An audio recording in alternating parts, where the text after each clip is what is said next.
Self help গ্ৰুপৰ নতুন এটা আপডেট লৈ আহিছোঁ। সেইটো আপডেট হ'ল আপোনালোকে যদি সেলফ হেল্প গ্ৰুপত 10,000 টকা পোৱাৰ ফৰ্মটো জমা কৰিছে, তেনেহ'লে এতিয়া আপোনালোকে সেলফ হেল্প গ্ৰুপৰ অনলাইনৰ লিষ্টটো চাব লাগিব যে আপোনালোকৰ নামটো বা আপোনাৰ নামটো অনলাইনত এভেইলেবল হৈ আছেনে নাই।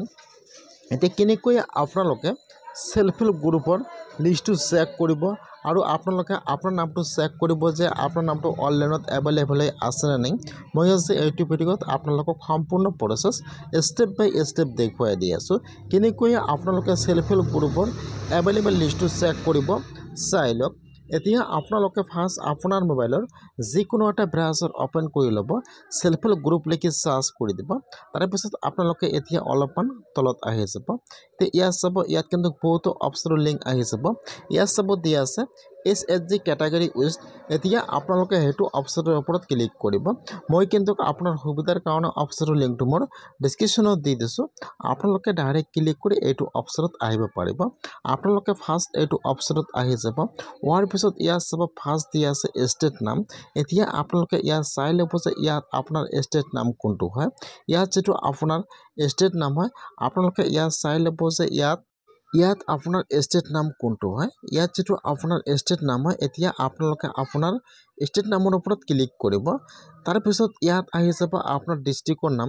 এতিয়া আপোনাৰ ষ্টেটত যিমানকেইটা ডিষ্ট্ৰিক্টৰ নাম আছে, ইয়াত সকলো ডিষ্ট্ৰিক্টৰ নাম আহি যাব এনেকুৱাকৈ। এতিয়া আপোনালোকে ইয়াত চাই ল'ব যে ইয়াত আপোনাৰ ডিষ্ট্ৰিক্টৰ নাম কোনটো হয়। যদি আপোনাৰ ডিষ্ট্ৰিক্টৰ নামটো 1 নম্বৰ পেজত নাহে, তেনেহ'লে আপোনালোকে 2 নম্বৰত ক্লিক কৰিব। ইয়াত আপোনাৰ ডিষ্ট্ৰিক্টৰ নামটো আহি যাব। তাৰপিছত আপোনালোকে আপোনাৰ ডিষ্ট্ৰিক্টৰ নামৰ ওপৰত ক্লিক কৰিব। তাৰপিছত ইয়াত আহি যাব আপোনাৰ ব্লকৰ নাম।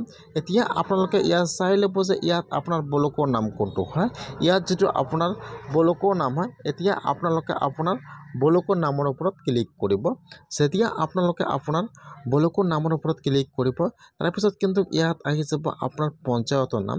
এতিয়া আপোনালোকে ইয়াত চাই ল'ব যে ইয়াত আপোনাৰ পঞ্চায়ত নেম কোনটো হয়। ইয়াত যিটো আপোনাৰ পঞ্চায়ত নেম হয়, এতিয়া আপোনালোকে আপোনাৰ পঞ্চায়ত নামৰ ওপৰত ক্লিক কৰিব। তাৰপিছত ইয়াত আহি যাব আপোনাৰ গাঁৱৰ নাম। এতিয়া আপোনালোকে চাই ল'ব যে ইয়াত আপোনাৰ ভিলেজৰ নাম কোনটো হয়। ইয়াত যিটো আপোনাৰ ভিলেজৰ নাম হয়, এতিয়া আপোনালোকে আপোনাৰ ভিলেজৰ নামৰ ওপৰত ক্লিক কৰিব।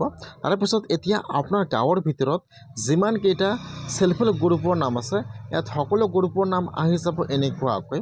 এতিয়া আপোনালোকে ইয়াত চাই ল'ব যে ইয়াত আপোনাৰ গ্ৰুপৰ নাম কোনটো হয় বা আপোনালোকে যিটো আপোনাৰ গ্ৰুপৰ নাম ৰাখিছে, এতিয়া আপোনালোকে ইয়াত চাই ল'ব।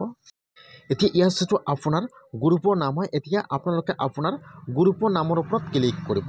যেতিয়া আপোনালোকে আপোনাৰ গ্ৰুপৰ নামৰ ওপৰত ক্লিক কৰিব, ফাৰ্ষ্ট ইয়াত আহি যাব আপোনাৰ গ্ৰুপৰ ডিটেইলছ। ইয়াত যিটো আপোনাৰ ডিটেইলছটো আছে, ফাৰ্ষ্ট ইয়াত আহি যাব এনেকুৱাকৈ। আপোনালোকে এবাৰ চাই ল'ব। তাৰপিছত আপোনালোকে এতিয়া অলপমান তলত আহি যাব। এতিয়া আপোনাৰ গ্ৰুপৰ ভিতৰত যিমানকেইটা মেম্বাৰৰ নাম আছে, সকলো মেম্বাৰৰ নাম আহি যাব এনেকুৱাকৈ।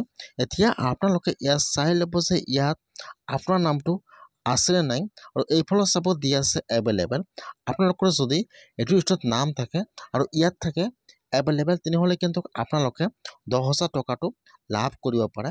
আৰু যদি আপোনালোকৰ লিষ্টত নাম থাকে আৰু এইফালে চাব দিয়া আছে এনে, মানে কিন্তু আপোনাৰ নামটো সম্পূৰ্ণ ভেৰিফাই হোৱা নাই, তেনেহ'লে কিন্তু আপোনালোকে 10,000 টকাটো লাভ নকৰিব। সেইকাৰণে আপোনালোকে আজিয়ে সেলফ হেল্প গ্ৰুপৰ লিষ্টটো এনেকুৱাকৈ চেক কৰক যে আপোনালোকৰ নামটো অনলাইনত এভেইলেবল হৈ আছেনে নাই। আপোনাৰ মোবাইলৰ পৰা আজিয়ে লিষ্টটো চেক কৰি ৰাখি দিয়ক। অতি সোনকালে কিন্তু 10,000 টকাটো পে'মেণ্ট কৰি আছে। সেইকাৰণে আপোনালোকে এনেকুৱাকৈ সেলফ হেল্প গ্ৰুপৰ লিষ্টটো চেক কৰক।